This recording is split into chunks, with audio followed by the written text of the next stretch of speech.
ಯಾವ ಜ್ಯೂಸು ಅನ್ಕೋತೀರಾ? ಇಲ್ಲಿ ನೋಡ್ರಿ, ಮಾರ್ಕೆಟಿಂದ ಸೋರೆಕಾಯಿ ಸಿಕ್ಕಾಪಟ್ಟೆ ತಗೊಂಬಂದ್ಬಿಟ್ಟಿದ್ರಿ ಇವ್ರು ನಮ್ಮ ಮನೆಯವರು.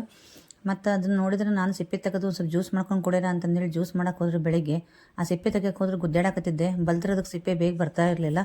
ಇನ್ನು ನಾನು ಗುದ್ದಾಡೋದು ನೋಡ್ಕೊಂಡು ನಮ್ಮ ಮನೆಯವರು ನಾನು ತೆಗೆದು ಕೊಡ್ತೀನಿ ಅಂತಂದು ಹೇಳಿ ಅವರೇ ತೆಗೆದು ಕೊಟ್ಟರು ಎಲ್ಲ ಸಿಪ್ಪಿನ. ಸರಿ ಅಂತಂದೇಳಿ ಹೆಚ್ಚಿಬಿಟ್ಟು ಅದನ್ನು ಜ್ಯೂಸ್ ಮಾಡೋಣ ಅಂತಂದೇಳಿ ನಾನು ಜ್ಯೂಸ್ ಮಾಡಕತ್ತಿದ್ದೆ. ಇದಂದ್ರೂ ಡಯಾಬಿಟಿಕ್ನರಿಗೆ ಒಳ್ಳೆಯದು, ಮತ್ತು ಸ್ಕಿನ್ನಿಗೆ ಒಳ್ಳೆಯದು, ಹಾರ್ಟ್ ಹೆಲ್ತಿಗೆ ಒಳ್ಳೆಯದು, ರಿಚ್ ಫೈಬರು ಮತ್ತು ವಾಟರಿ ಇರೋದು. ಇದ್ರಾಗ ನ್ಯೂಟ್ರಿಯೆಂಟ್ದು ಪವರ್ ಹೌಸ್ ಐತಿ ಅಂತಂದ್ರೂ ನಾವೇನು ತಪ್ಪಲ್ಲ ನೋಡ್ರಿ. ಇದ್ರಾಗ ಅಷ್ಟು ಒಳ್ಳೇದು. ಇದು ಡಯಾಬಿಟಿಕ್ನರಿಗಂದ್ರೂ ಭಾಳ ಒಳ್ಳೆಯದು. ಇದನ್ನು ಹಿಂಗೊಂದು 10 ದಿವಸ ಬೆಳಗ್ಗೆ ಬಂದು ಜ್ಯೂಸ್ ಕುಡಿದು ಬಿಟ್ಟರೆ ಡಯಾಬಿಟಿಕ್ ಕಂಟ್ರೋಲ್ ಆಗ್ತೈತಿ. ಮತ್ತು ವೇಟ್ ಲಾಸ್ನವ್ರಿಗಂದ್ರೂ ಇನ್ನೂ ಚಲೋ.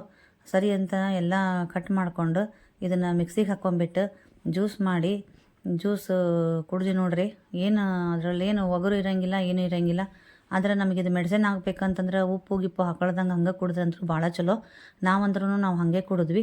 ನೀವು ಒಂದು ಸಲ ಟ್ರೈ ಮಾಡಿರಿ. ವಿಡಿಯೋ ಇಷ್ಟ ಆದರೆ ಲೈಕ್ ಮಾಡಿ.